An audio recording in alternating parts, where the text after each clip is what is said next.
Recording this video Sunday 16th of September 2012. Hope you're having a good weekend. Well, this is the first video I put up on the site since the 29th of August. We've been traveling. I'm actually sitting here in Biarritz in France. We had almost a week in Bali, which was fabulous, but woeful internet connection, so wasn't able to trade, wasn't able to put up anything on the site. And then we also came to France and stopped off in Bordeaux on the way down to Biarritz, which Bordeaux's a fabulously beautiful city, a couple of hours north of here. So you know, with a couple of stop-offs and travel time, there's 2 weeks eaten up very quickly. So this was the last time I kind of put up a video on the site on the 29th of August, just before this kind of, you know, having had an incredibly frustrating, quiet August. The activity that we've seen in the last 2 weeks has just been spectacular, kind of unbelievable, really.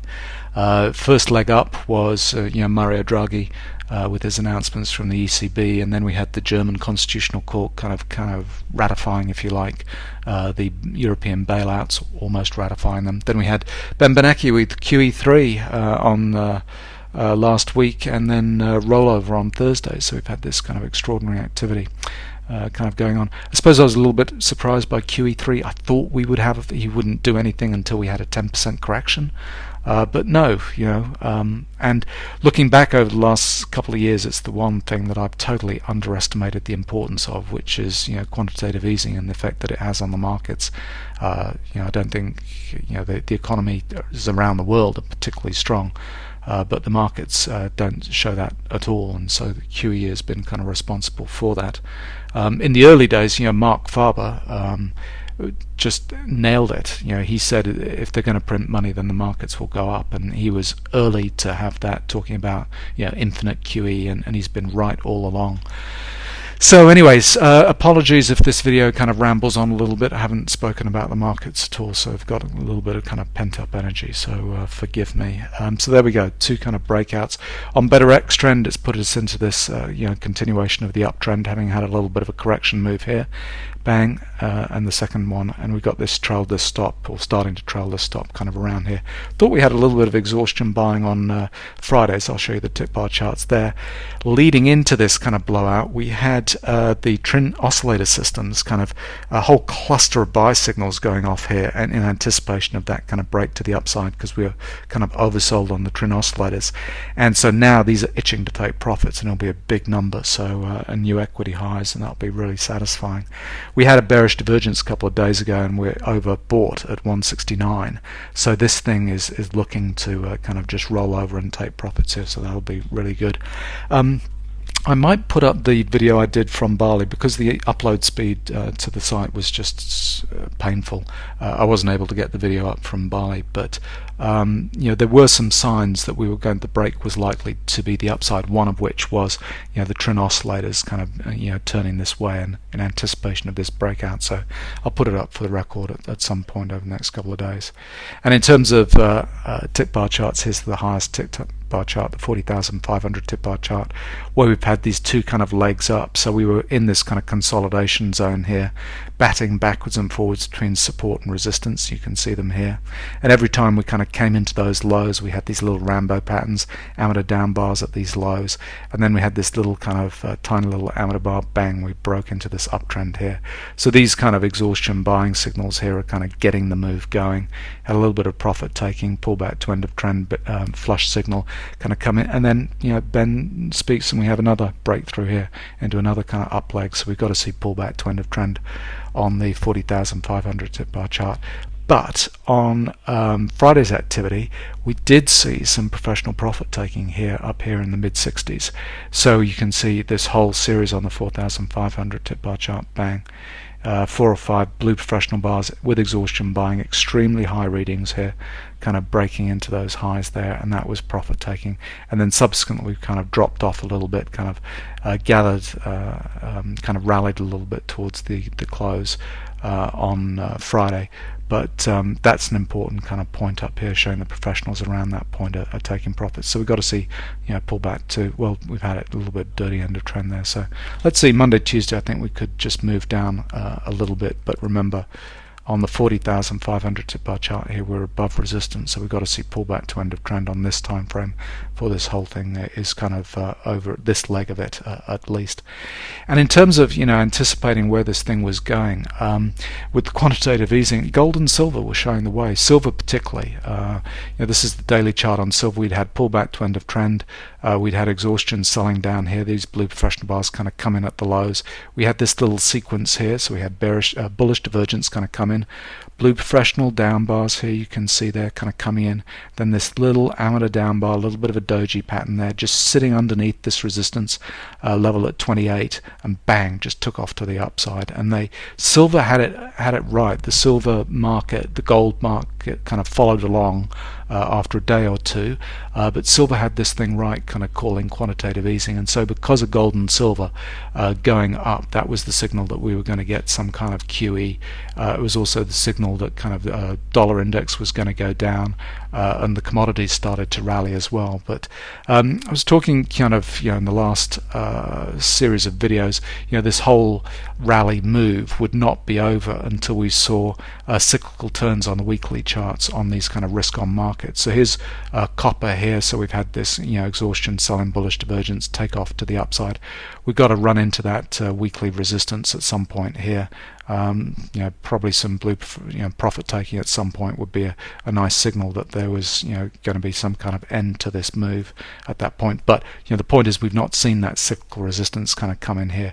Crude, same thing, cyclical resistance kind of waiting for that. Here's the euro as well, pull back to end of trend, bullish divergence kind of comes in, bang, we race the other way, and this is kind of moving up. I mean, now we're in the 30s. When 24 was the break number on euro, that was the incredibly important number. Bang, we broke through that. We're now into the 30s, and this has got a few weeks to run until we see resistance kind of coming in here. Aussie dollar, we had it kind of early, and we've had Rambo patterns here. Aussie is starting to diverge a little bit from those kind of risk-on markets. And there's silver, so we got that cyclical weekly turn to come at some point. Start at the first sign of a little bit of profit taking, blue professional bar at the high there, and there's gold. Again, it's got to come in here at some point, weekly resistance, but we've not seen kind of blue professional bars on this one, although the readings getting pretty high in terms of bullish buying there. So that's kind of where we're heading, and so this move has been just waiting for that to kind of come in order to slow it down.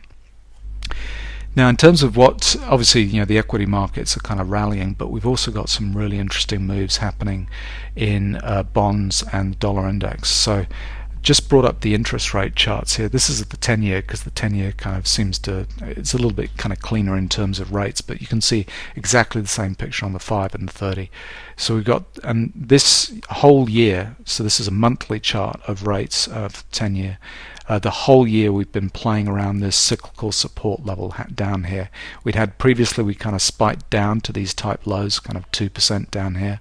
And we've come back and we've just playing around here the entire year. If we go to the weekly chart, we've had pullback to end of trend here. We started to rally away from that, and that's been the story of 2012 here, making that move. And then we go down to the daily chart here. You can see that last move, pullback to end of trend, second cyclical turn after end of trend at 1.6, and starting to rally from there. So the rates are showing us that we've had this kind of important bottom kind of going on. And so when you go to the bonds themselves, it's the inverse of the rates. You can see on the daily chart here how we've had this kind of classic head and shoulders. I mean, people would call this, but you can see all these blue professional bars taking profits coming into the 150s up here. Whole series of them on the daily chart, exhaustion buying, come back to make pullback to end of trend, amateur patterns up here. See Rambo patterns leading, taking, thinking that we're going to get a continuation of the break to new highs. No, they're wrong-footed. It's a flush pattern, kind of down here, and then the professionals sell it down. Bang! At that point there, you can see professionals sell it down. We rally back up to the top of that blue professional bar, and then professionals sell it down again. We never break through the highs of those blue professional bars, and this thing kind of moves on. And now we've had second cyclical turn after end of trend, come back into this point. Bang! The professionals kind of selling it down. So I'm really curious to see if this is going to be, I mean, dollar index is getting destroyed at the moment. I'm still in dollars because the commitment of traders is showing that there's some kind of bullishness there. So that's hurting. But so that was daily chart. Is this a really important point in terms of the bonds? And then you go to the weekly chart, same thing, pull back to end of trend. There's all those blue professional bars, first quarter of this year, exhaustion buying, blue professional bars, testing back up, amateur up bar, bang, we're breaking back down. I mean, calling a top in the bond market is not the right thing to be doing, but we're certainly seeing some kind of weakness in the bond market, and this thing won't be over until what I think is going to happen. We're going to put in some kind of exhaustion selling point, kind of rally back up, putting that support level, and then if we break that support level into the downtrend on the daily chart, that'll be a serious kind of sign of weakness. So let's see. But dollar index is kind of the reverse of this. So we've had this breakdown below 82.5 here. So those same kind of bars there, professional blue bars, we rallied back to the tops of those, bang, it was mirror image of, or exactly the same image on the bonds. We rallied back up, weak rally back with amateur bars up at that kind of coming back into that move, and then we're through support into a downtrend. So in this, on the dollar index, we've just had exhaustion buying, so that's kind of a left shoulder. So the blue professional bars have kind of come in, so we're likely to kind of hold a little bit, kind of come back, but we've still got to make pull back to end of trend. And on the weekly chart, it's kind of exhaustion buying, blue professional bars, bearish divergence rolling over there. So it's kind of an interesting, important times. And Euro's the reverse. So on the weekly chart, exhaustion, selling, bullish divergence, bang. Now at this point we've got kind of a weekly amateur up bar, and there'll be some kind of cyclical resistance at some point here. So that's where we might see kind of dollar index start to rally a little bit, and we'll see what happens to bonds if it kind of forms support, and then we kind of break through that into a resistance. And then on daily chart in Europe, bang. This was this little gathering. So the break above 124, bang, there is really important. So we'd had blue professional bars kind of come in here. The lows of that blue professional bar, on this, it's actually a down bar, never been broken at that point. We come back in, amateur down bar here, kind of testing the lows, got wrong footed, and we break the other way above 124 into that uptrend. And then we had this gathering pattern here before Draghi's kind of spoke, and then bang. Copper was kind of has been the slowest one to break, and that's happened over the last week here. We had this real kind of consolidation pattern in copper, all this exhaustion basing pattern kind of going on here. Then we had those little amateur down bars, blue professional bars, bang, take us into that uptrend. And on the weekly chart, exhaustion buying, blue professional bars, bullish divergence kind of coming, bang. So copper's kind of gone the other way. So there we go. That's kind of all I've got to say. Again, apologies, wuthering on a little bit, but kind of the picture that we have at the moment is, gold and silver kind of showed the way, showed us that we were going to get quantitative easing and money printing. Dollar index has been destroyed. Euro's breaking it up above 130, and the equities is kind of broken into another kind of up leg. So we've still got to see pullback to end of trend on that daily chart for this up leg to be kind of over. I think we did see some profit taking on Friday, so I think Monday, Tuesday we might kind of sell off a little bit, but people will just be waiting for the next kind of pullback area to kind of get into it. So we'll see what happens from there. Be keeping my head down, just concentrating on my tick bar charts during the day, not worrying so much about kind of the big picture. But fascinating couple of weeks. So apologies I wasn't able to kind of trade it and put anything up on the site. I've had some really nice messages saying kind of, where the hell are you, which is kind of nice.